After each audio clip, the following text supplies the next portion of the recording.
Good evening, sir. Good evening. Am I audible? Good evening, Yes, sir. sir. Yes, sir. Good evening. Can we start, sir? Yeah. Yes, sir. Good evening, respected professor, sir, and my dear students. I welcome you all to today's session of RAISA DNB online academic activities. Today we have three interesting topics. The first topic will be presented by Dr. Bindu. Are you ready? Yes, sir. Yeah, your topic is on brachial plexus. Yes, sir. Yeah, please proceed. Thank you. Good evening, sir. Starting with the anatomy of brachial plexus. The brachial plexus is formed by the union of anterior primary divisions of C5 to C8 cervical spinal nerves and the first thoracic spinal nerve. Contributions from C4 and T2 are generally minor or absent. As the nerve roots leave the intervertebral foramina, they converge successively, forming trunks, divisions, cords, branches, and then finally terminal nerves. The three distinct trunks formed between the anterior and middle scalene muscles are termed as superior, middle, and inferior based on their vertical orientation. As the trunks pass over the lateral border of the first rib and under the clavicle, each trunk divides into anterior and posterior divisions. As the brachial plexus emerges below the clavicle, the fibers combine again to form three cords that are named according to the relationship to the axillary artery as lateral, medial, and posterior cords. At the lateral border of the pectoralis minor muscle, each cord gives off a large branch before ending as a major terminal nerve. The lateral cord gives off the lateral branch of median nerve and terminates as musculocutaneous nerve. The medial cord gives off the medial branch of median nerve and terminates as the ulnar nerve. The posterior cord gives off axillary nerve and terminates as the radial nerve. The branches of posterior cords include upper subscapular nerve, lower subscapular nerve, thoracodorsal nerve, radial nerve, and axillary nerve. Branches of lateral cord includes lateral pectoral nerve, musculocutaneous nerve, lateral root of median nerve. The branches of medial cord includes medial pectoral nerve, medial root of median nerve, medial cutaneous nerve of arm and forearm, and ulnar nerve. Basically, the supraclavicular part includes roots and trunks. The infraclavicular parts include cord and branches. There are other nerves which emerges from the root, that is long thoracic nerve from C5 to C7 and dorsal scapular nerve from C5. The nerve to subclavius arises from the upper trunk C4 to C6. Coming to the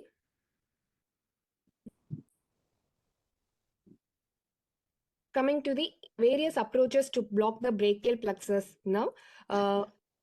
Interscalene brachial plexus block. Blockade of the brachial plexus at the level of interscalene space is known as the interscalene brachial plexus block. The indication is mainly shoulder surgery, frozen shoulder mobilization, upper arm and humerus surgery. Advantages includes distal spread towards the supraclavicular nerves, may spare the lower trunk and partially preserve the mobility of the hand. Disadvantages mainly includes the hemidiaphragmatic paralysis due to spread towards the phrenic nerve. Complex architecture carries a high risk of transient neuropathies compared to more distal blocks. It spares the lower trunk, therefore not recommended for the surgery at the elbow and below. The side effects includes Horner syndrome, recurrent laryngeal nerve block. The local anesthetic volume used is 5 to 15 ml. The goal is mainly to local anesthetic spread over the superior and middle trunk of the brachial plexus between the anterior and middle scalene muscles. Coming to the block technique algorithm, the patient is either in the supine or semi-sitting position with the head turned away from the side to be blocked. The transducer is positioned over the lateral aspect of the neck, 3 to 4 centimeter above the clavicle. Slide the transducer cranially or caudally to identify the anterior and middle scalene muscles and the hypoechoic trunks of brachial plexus in between. Once the brachial plexus is identified, apply color Doppler to identify the arteries and veins before needle insertion. Insert a needle in plane from lateral to medial toward the plexus. After a negative aspiration, inject 1 to 2 ml of local anesthetics to confirm spread inside the interscalene groove. After spread is visualization, complete the block to 7 to 15 ml of local anesthetic agents. Coming to the supraclavicular brachial plexus block, the block of the brachial plexus at the supraclavicular fossa. The indications is mainly for shoulder surgery if the upper trunk is also blocked, surgery of the arm, forearm, and hand. The anesthesia and analgesia for procedures on the shoulder, arm, elbow, forearm, and hand surgery. Goal is to inject the local anesthetic agent around the trunk and division at the brachial plexus via two separate injections, one for the lower trunk that is 10 ml, one between the upper and middle trunk as 10 ml. Advantages is anesthesia of the whole arm including the shoulder with the single block. It has a fast onset. Disadvantages is mainly it's a hemidiaphragmatic paralysis due to rostral spread of the local anesthetics toward the phrenic nerve is possible, which is mainly volume dependent. Risk of pneumothorax and vascular puncture is higher in supraclavicular brachial plexus block. The technique includes patient position in the either in supine or semi-sitting with the head turns 30° or away from the side to be blocked. The transducer is positioned immediately proximal and parallel to the clavicle, scanning craniocaudally and adjusts the tilt of the probe to identify the subclavian artery, first rib, and pleura. The subclavian artery appears as an anechoic round structure with the brachial plexus as a group of hypoechoic round structures. Pleura and first rib can be seen as a linear hyperechoic structures deep to the artery. The subclavian artery and elements of the brachial plexus identified and a color Doppler to be applied before injection and aspiration to be negative. And insert a needle in plane in posterior to anterior direction towards the brachial plexus. Inject 10 ml between the first rib and the lower trunk. Redirect and inject 10 ml between the divisions of the upper and middle trunk. Coming to infraclavicular brachial plexus block, the block at the brachial plexus at the level of lateral infraclavicular fossa deep to the pectoral muscles. Indication is mainly surgery of the arm, elbow, forearm, and hand. Advantages is convenient for catheter placement, a less incidence for phrenic nerve block, less risk of pneumothorax than supraclavicular approaches. Disadvantages is adequate ultrasound imaging may be challenging in obese patient. It's a deep block, requires a high volume of local anesthetic to block the three cords of the brachial plexus. Intercostal brachial nerve block may be needed. The local anesthetic volume may include 20 to 30 ml. Coming to the technique, the patient in supine or semi-sitting with the arm abducted 90°. The sagittal orientation of the transducer is placed over the infraclavicular fossa, medial to the coracoid process, 2 cm medial and 2 cm caudal to the clavicle. Coracoid process of the clavicle. Slide the transducer in a cranial and caudal orientation to identify the axillary artery deep to the pectoral muscles. The pectoral muscles appears as a hypoechoic structures with hyperechoic fascia. The axillary vein and artery appear as an anechoic structures deep to the muscles. The hyperechoic cords of the plexus are located lateral, medial, and posterior to the artery. The artery and cords of the brachial plexus are identified and color Doppler is applied, and then needle is inserted in plane in cephalad to caudal direction toward the posterior aspect of the artery. Inject 1 to 2 ml of the anesthetic agent to confirm the needle tip placement. The spread is visualized and then complete the block with 25 to 30 ml of local anesthetic agents. Costoclavicular brachial plexus block is a block of the brachial plexus at the medial aspect of the infraclavicular fossa close to the midpoint of the clavicle. Indication as shoulder surgery, it may require suprascapular block also. Surgery of the arm, it may also need a intercostobrachial block, brachialis block, and surgery of the arm and hand. Forearm and hand. Advantages include it's a consistent block of the three cords of the brachial plexus. It's a phrenic nerve sparing block. Disadvantages, adequate ultrasound imaging may be challenging in obese patient. It requires a great degree of expertise. The volume includes 15 to 20 ml. The technique includes the patient is positioned either in supine or semi-sitting with the arm abducted at 90°. The transducer is placed parallel to the clavicle over the infraclavicular fossa. Tilt the probe cranially to identify the brachial plexus cords lateral to the axillary artery between the subclavius and serratus anterior muscle. The three cords are visualized superficial and lateral to the artery as a triangular shaped hyperechoic structure. Artery and the elements are identified, color Doppler applied, before injection, and the needle placed in plane, lateral to medial direction between the lateral and posterior cord, and inject 1 to 2 ml of local anesthetic to confirm the needle tip placement. The spread is visualized and then complete the block with 20 ml of local anesthetic agent. Coming to axillary nerve block, it's a block of the terminal nerves of brachial plexus at the level of axilla. Indication is mainly elbow, forearm, and hand surgeries. Advantages is it's a superficial block, suitable for bilateral blocks also. Disadvantages requires abduction of the arm to access the axilla, requires more than one injection. It has a higher infection risk. The volume includes 15 to 20 ml. Technique includes the patient is positioned in either supine position with the arm abducted, the elbow flexed at 90°.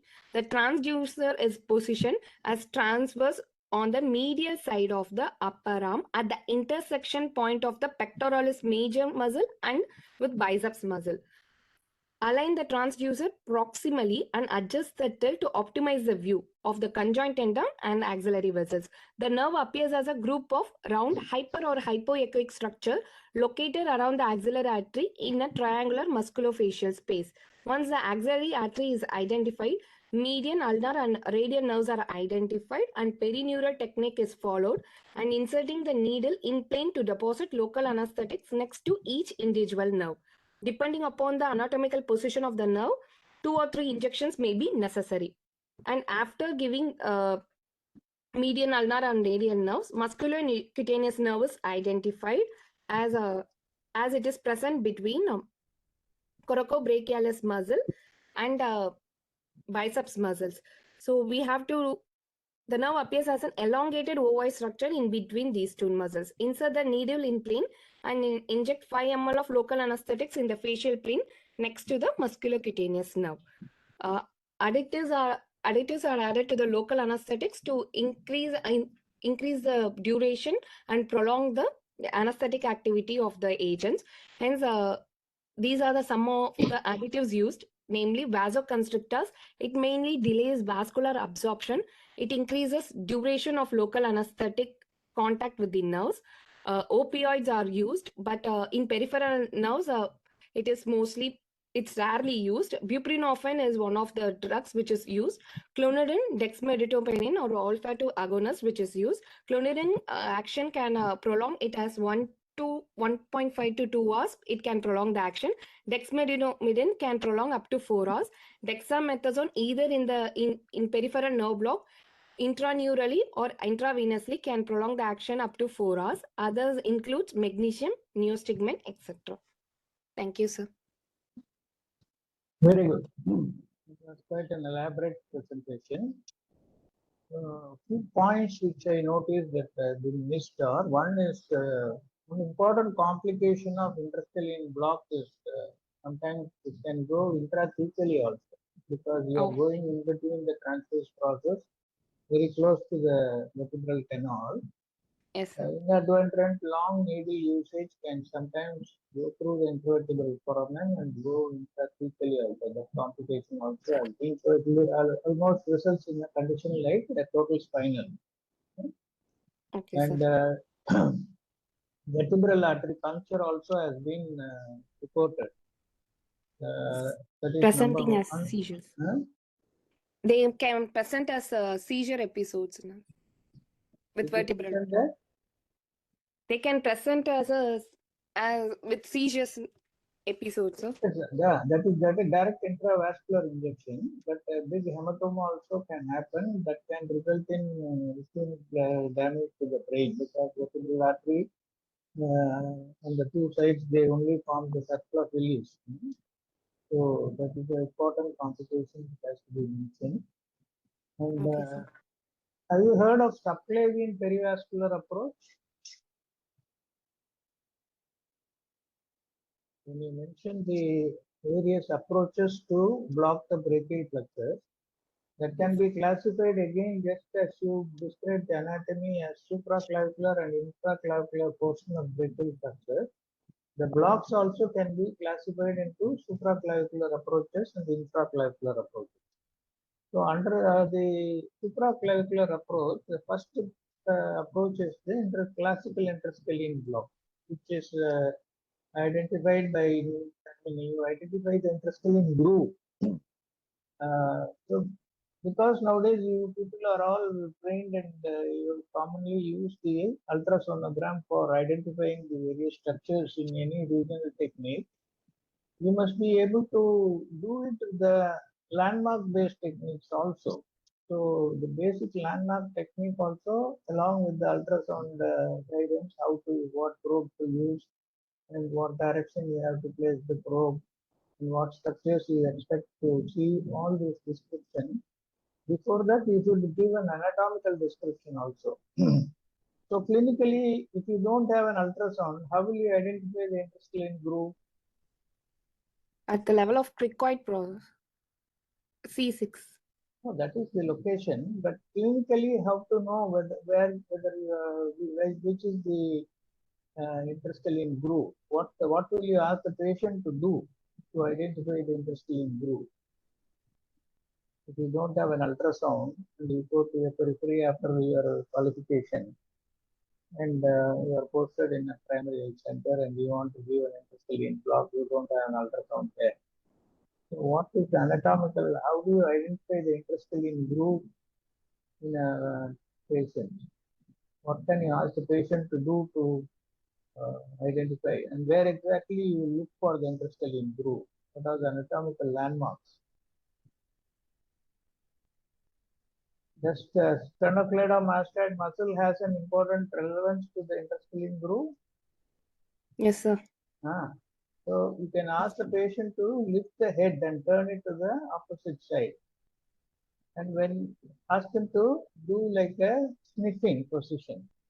When he does that, you can palpate the interscalene groove just below the lateral border of the sternocleidomastoid. You have to roll your fingers down over the sternocleidomastoid. And when you come from the medial to the lateral border of sternocleidomastoid, your hand at the level of cricoid. So you first identify the cricoid cartilage in the front of the neck, then roll your fingers with the patient's head turned to the opposite and slightly elevate the head, and then you can roll the fingers over the sternocleidomastoid from medial to lateral. At the lateral end, your hand will dip into a groove. That is the groove formed by the scalenus anterior and scalenus medial muscle. And invariably, the external jugular vein will cross over that area. In majority of the patients, the external jugular vein will cross at that border, at that junction where the interscalene groove starts. So in those days when ultrasound is not there, we were all trained by the anatomical landmarks only. So if you insert it just at the level of the external jugular vein and go towards the spinous process, within 1 to 2 centimeters, you will get a paresthesia, where you will hit the trunk which has already been formed. Okay? So the brachial plexus, even though it starts as the anterior primary rami, the 5 divisions, 5 trunks, the 5 nerves which immediately combine to form the trunk. As soon as they come out of the intervertebral foramen, the upper C5 and C6 forms the upper trunk, C7 continues as the middle trunk, and C8 lower trunk. So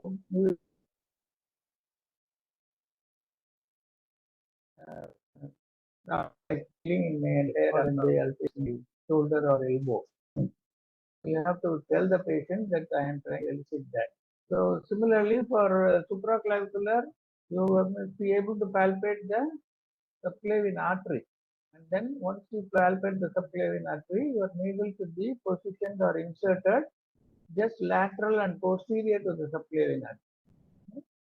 And for the intraclavicular block, it is just below the midpoint of the clavicle, below the inferior to the clavicle. You just go through the pectoralis major and minor muscle and try to elicit. There also you can elicit paresthesia, and there the cords are placed around the axillary artery, as you said. And of course, the costoclavicular joint, block is the one which has requires Anatomically, it is very difficult unless you palpate the coracoid process, which is very difficult and deeply placed in obese patients. In thin patients, you can easily locate that space also. And as far as axillary block is concerned, you position the arm and then put the needle close to the pulsation of the axillary artery. You have to palpate the axillary artery pulsation, which will be under the pectoralis muscle, which is coming as a forming as a part of the axillary roof. So go as high as possible, try to palpate the axillary artery and put a needle above the artery and one needle below the artery. And once you go into the perivascular sheath, the neurovascular sheath covering both the artery and the nerves, what will happen? Your needle will start pulsating. That's called the dancing needle. And you should not get any blood. If you get a blood, that means you have punctured the axillary vein, where you will get a small ooze. And it is very rare that you will puncture the artery. Sometimes that can also happen. But if you puncture the artery, you will get a brisk pulsatile flow. Red oxygenated blood will flow through that. So all that can be easily identified. But if you practice correctly, you can easily go parallel to the artery by the side into the vascular sheath. And once you are in the proper plane, the needle will dance. Then you fix the needle, then attach your syringe, aspirate, and then slowly give in small aliquots of 2 or 3 ml, and then repeatedly aspirate. And then in small children, when you do this block, pediatric patients, when you do the axillary block, you can nicely see the bulge, which will stop short at the upper 1/3 of the arm, because the neurovascular sheath ends there. And when you inject the volume into the sheath, you will find a nice bulge, which will stop at the upper level. And once you squeeze the bulge, it should almost disappear, because the drug will spread upward along that neurovascular sheath, and the whole bulge will disappear. And that is the technique with which you can block the musculocutaneous also, which will sometimes get spared. And once you give a block, whether by whatever approach, how will you know that your block is effective? Without touching the patient or without asking the patient to do any muscle movement of the upper limb, how will you clinically say that the patient's your block is effective? Vasodilatory effect of the. Fantastic, very good. If a patient has got good veins, of course it is very difficult to see in obese patients, but if a muscular patient with a lot of veins are there, you can see all the veins will bulge out nicely. That itself is an indication that the block is effective. And what are all the tests that you will do to identify the blockage of all the 3 peripheral nerves, namely the median, ulnar, and the radial nerve? This is the common question they will ask you in the Viva.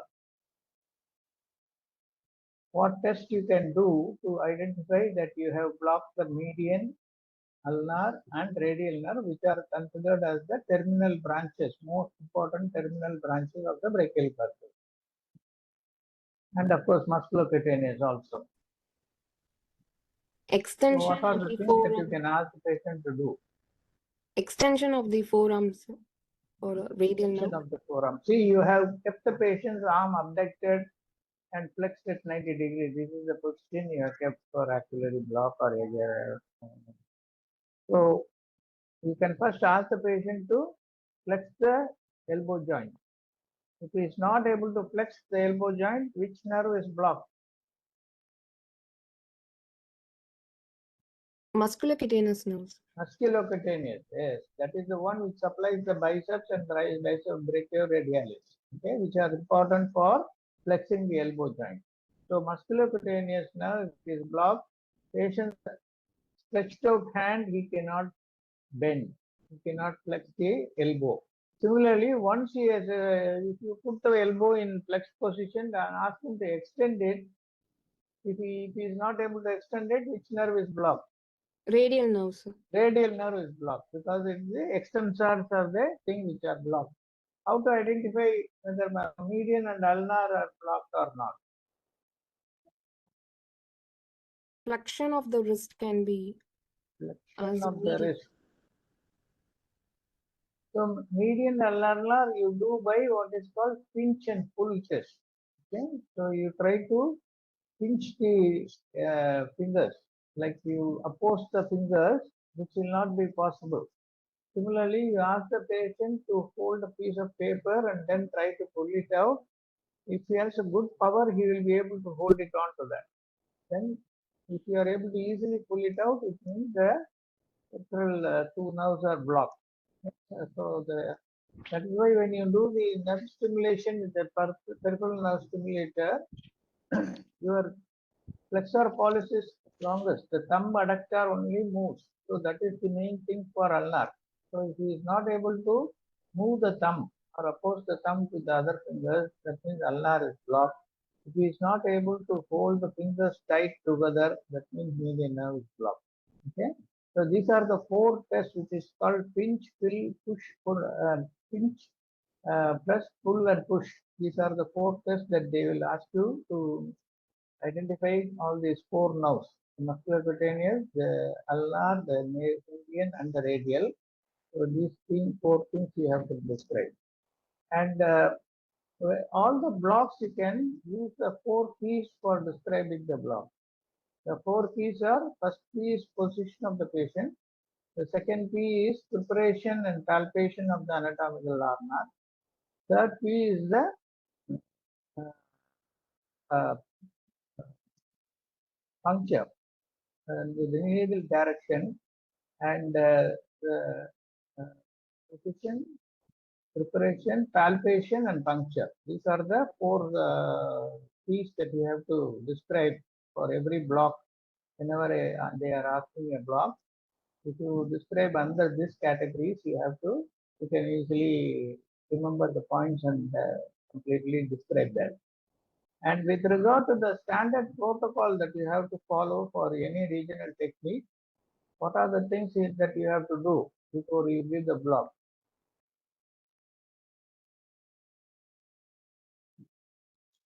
What precautions or what protocols you have to follow before you give a block? We have to get consent from the patient, sir. Very good. You have first explain, counsel the patient what you are going to do, because when you plan to do an upper limb procedure purely under block, patient will be apprehensive that something is going to be done when he is conscious and awake. So you have to counsel the patient and explain what you are going to do to the patient in detail, and including supposing patient says your drug doesn't work or your technique has failed.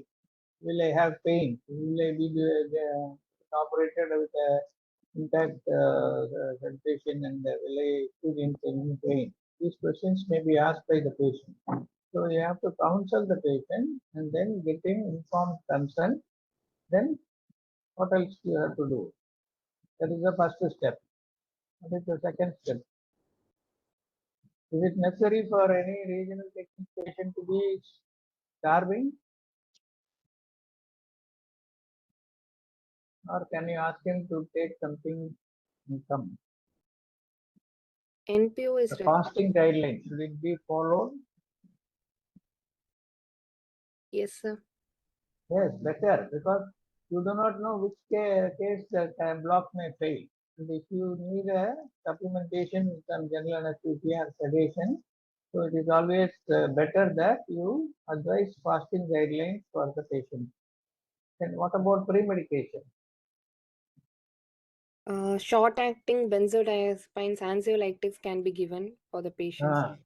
So any patient coming for regional technique will be definitely little apprehensive.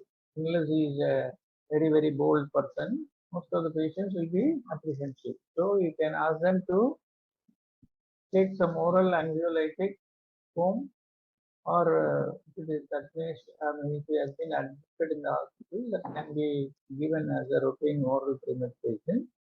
And after the block is given and assessed, You can sedate the patient with an anxiolytic like midazolam also. So both oral alprazolam prefer this procedure as well as intravenous midazolam after the block is also quite a good technique to keep the patient calm and cooperative. Then what else you have to do? Do you have an IV line? Confirm the correct side of the block. Confirm the correct side of the block. Very good. Correct. And what about IV access?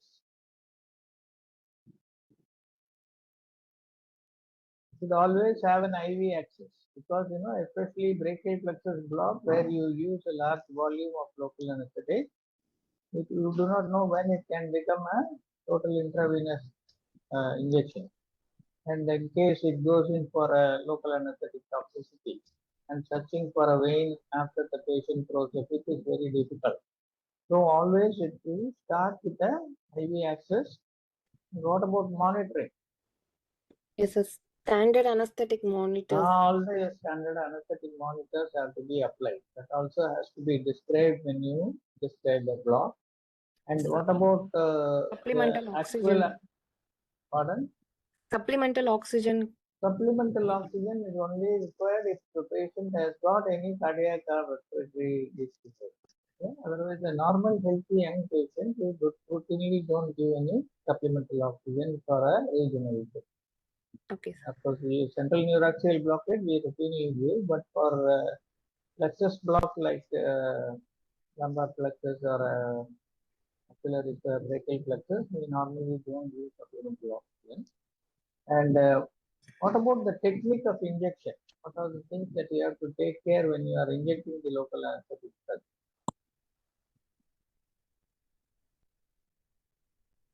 I have already told you how small quantity, 3 to 5 ml liquid. That's called liquid in the description.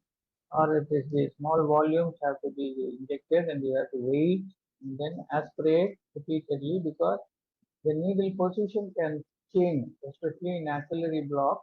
You may be getting a very good pulsation, but when the time you fix the needle and the syringe, the needle may get pushed in a little deeper. And it is invariably the vein that you will puncture. And when you aspirate also, sometimes you don't get a free flow of blood.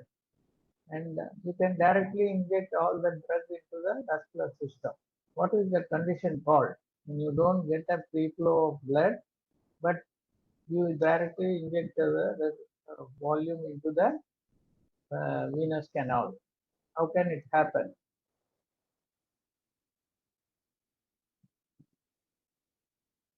This is called the negative aspiration intravascular injection. Okay? What happens is when you do a aspiration, you are creating a negative pressure by pulling at the plunger of the syringe. This causes a collapse of the vein.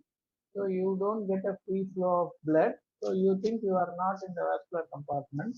But when you push the plunger, it produces a positive pressure and opens the vein and the drug goes into the vascular system.